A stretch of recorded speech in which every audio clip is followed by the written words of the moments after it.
Ave Maria, cheia de graça, o Senhor é convosco, bendita sois vós entre as mulheres, e bendito é o fruto do vosso ventre, Jesus. Agora e na hora de nossa morte. Queiram sentar-se, por favor. Domingo de alegria, domingo gaudete. A liturgia de hoje inteira sublinha esta alegria, tanto nas flores que estavam ausentes no resto do Advento, quanto em todas as partes da liturgia, os paramentos. São 2 dias no ano que se usa o paramento róseo, no meio do Advento e no meio da Quaresma. E esta alegria, gaudete, a fórmula da alegria, a Igreja oferece para nós hoje. Mas para entender bem isto, para entender esta fórmula da alegria, como ser feliz, como ter a alegria verdadeira, nós temos que reportar a situação do Evangelho de hoje. E começa assim: naquele tempo, João estava na prisão. São João Batista convulsionou Israel com a pregação dele, preparando o caminho do Messias, incomodou os maus e está preso agora, está na prisão.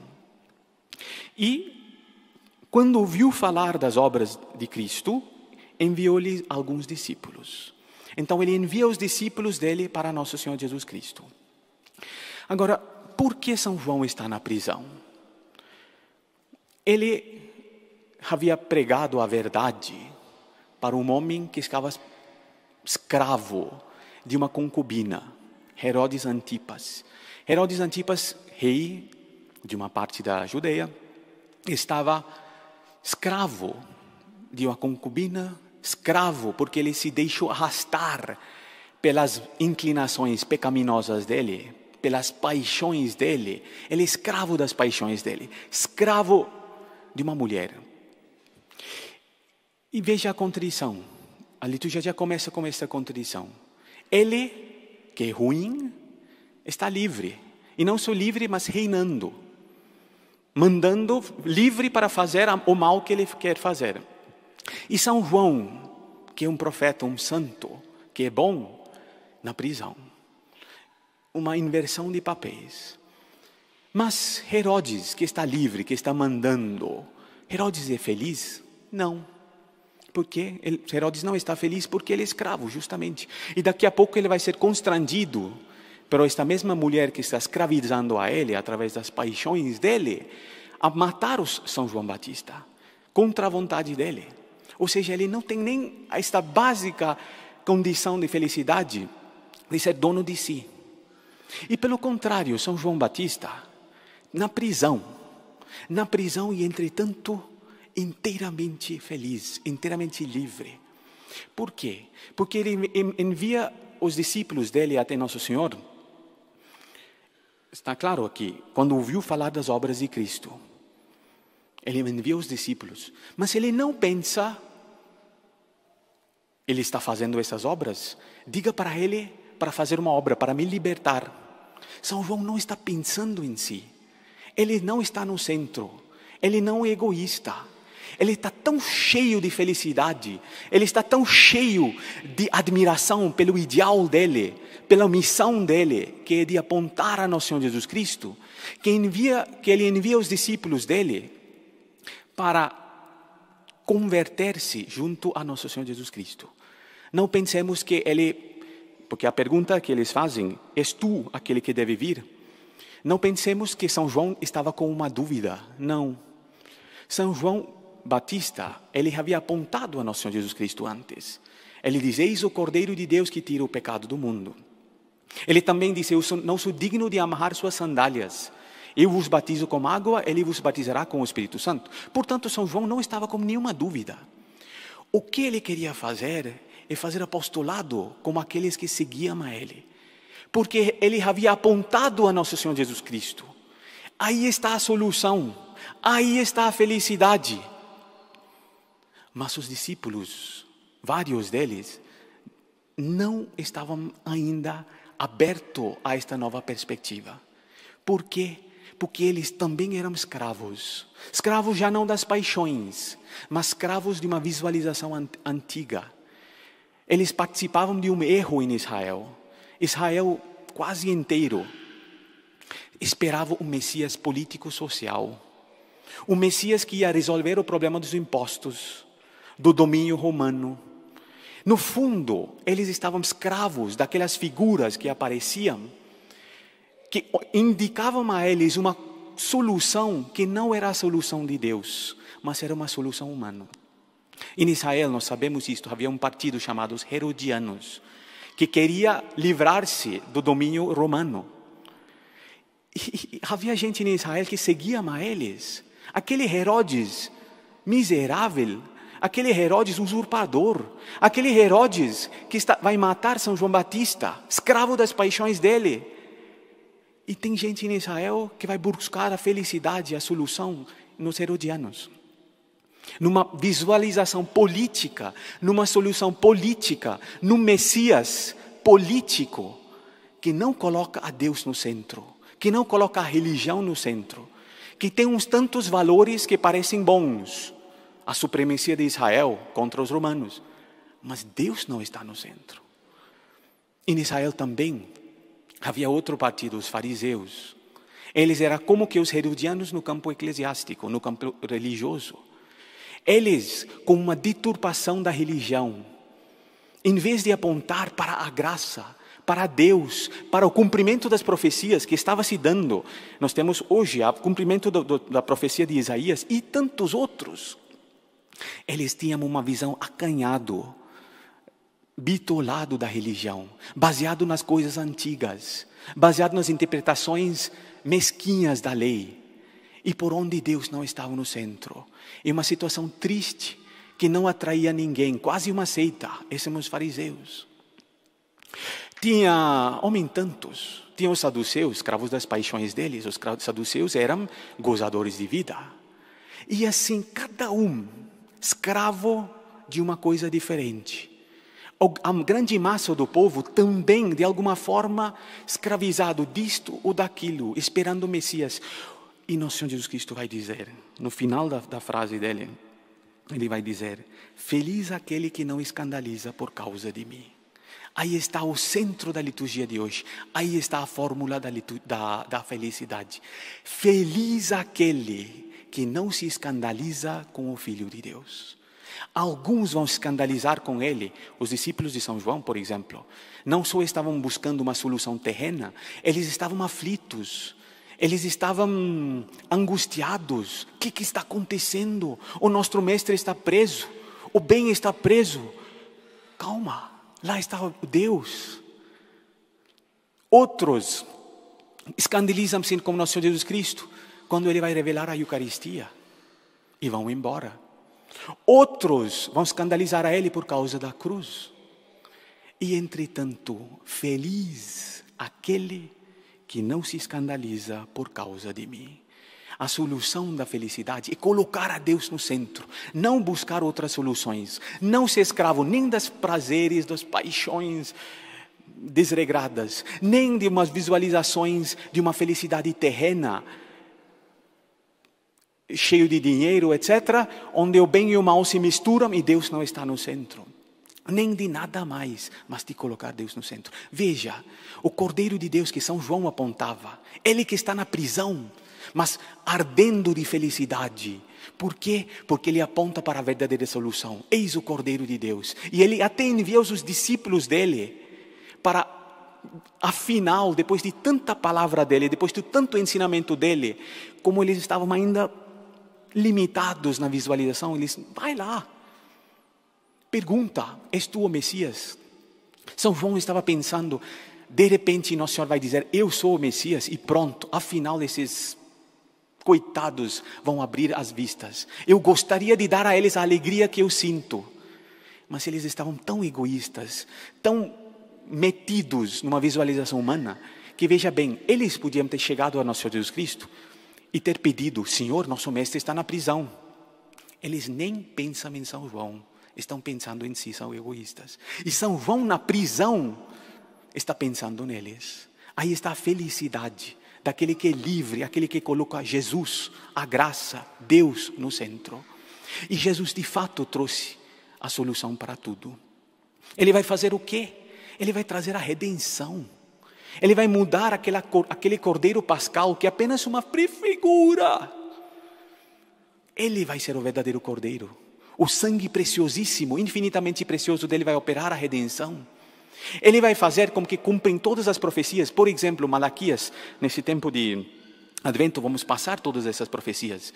Deus diz, de um extremo ao outro da terra, meu nome será glorificado. Antigamente, no Antigo Testamento, a verdadeira religião existia apenas em Jerusalém. Não, hoje em dia, por toda a face da terra, há a verdadeira religião, o verdadeiro Deus ser cultuado.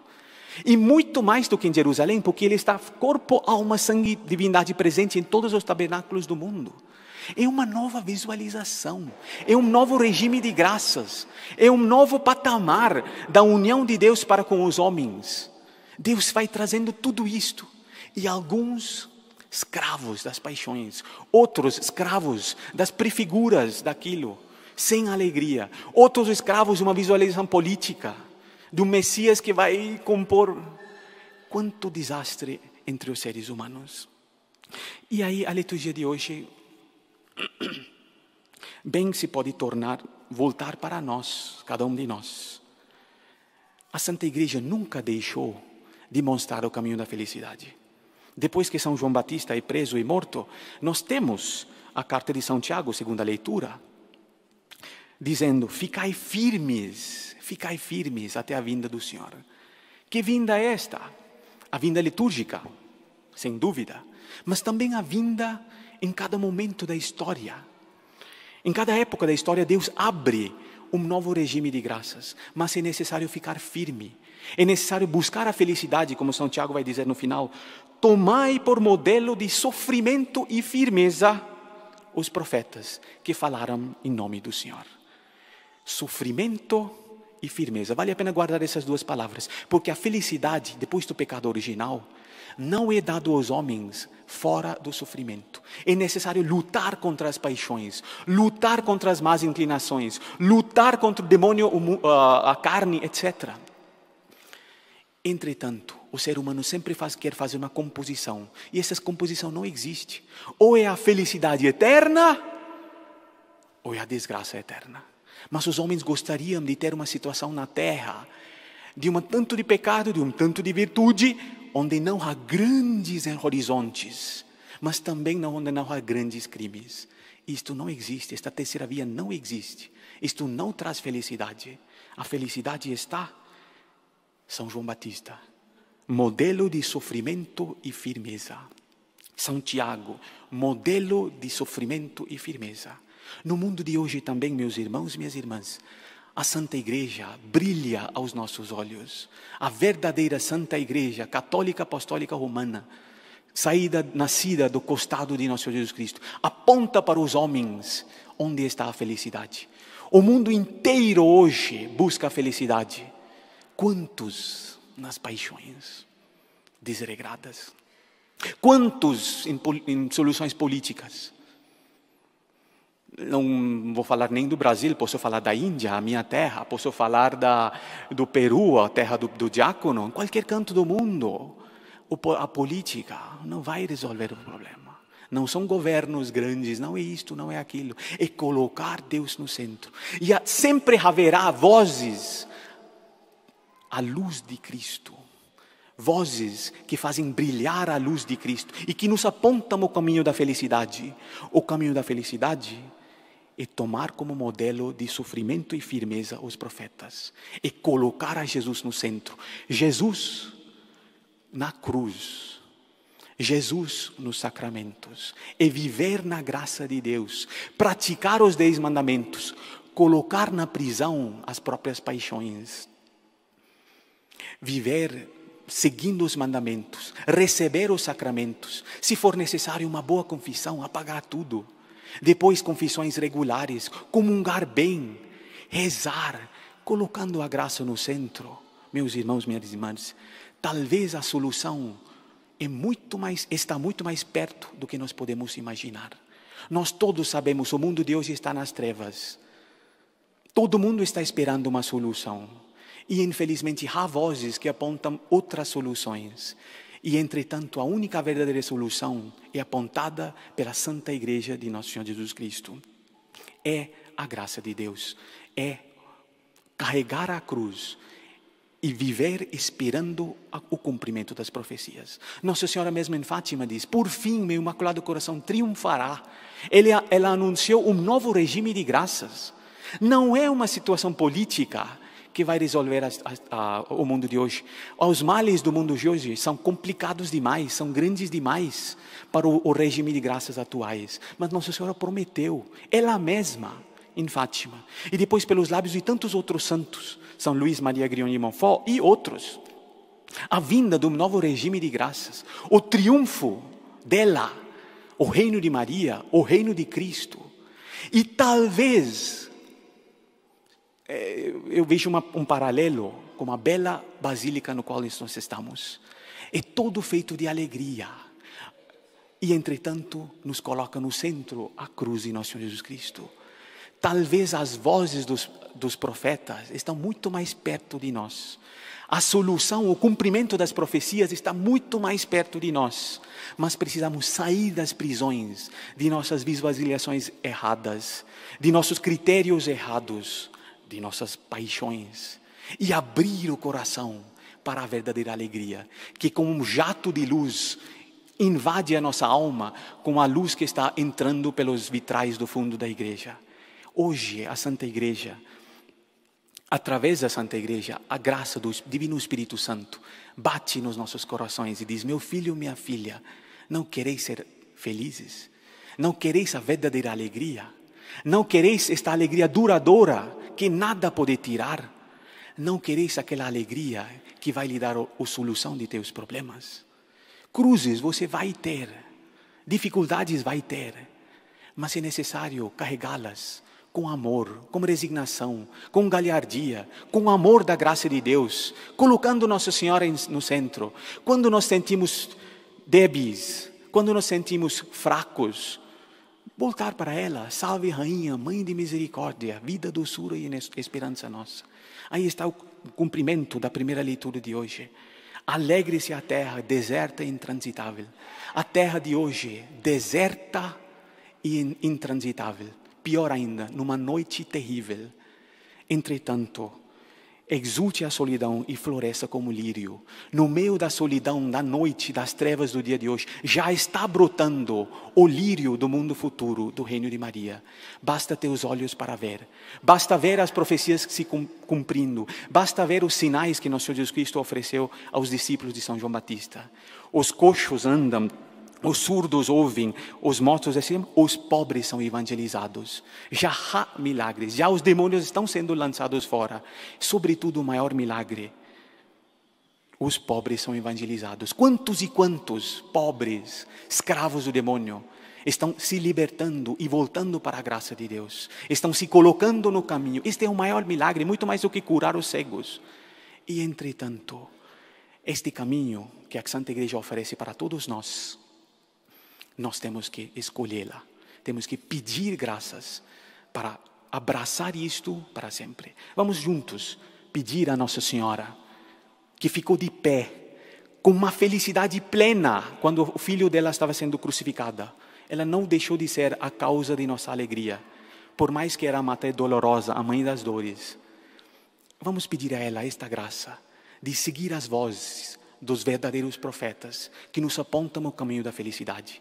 De ter uma confiança absoluta na graça de Deus, no perdão de Deus, na misericórdia desse divino menino que vai nascer daqui a pouco, abrindo os braços dele, já prefigurativa da crucifixão dele, já convidando-nos: venha meu filho, venha abraçar a verdadeira alegria. Vamos juntos pedir isto a ele, a ela. Louvado seja nosso Senhor Jesus Cristo.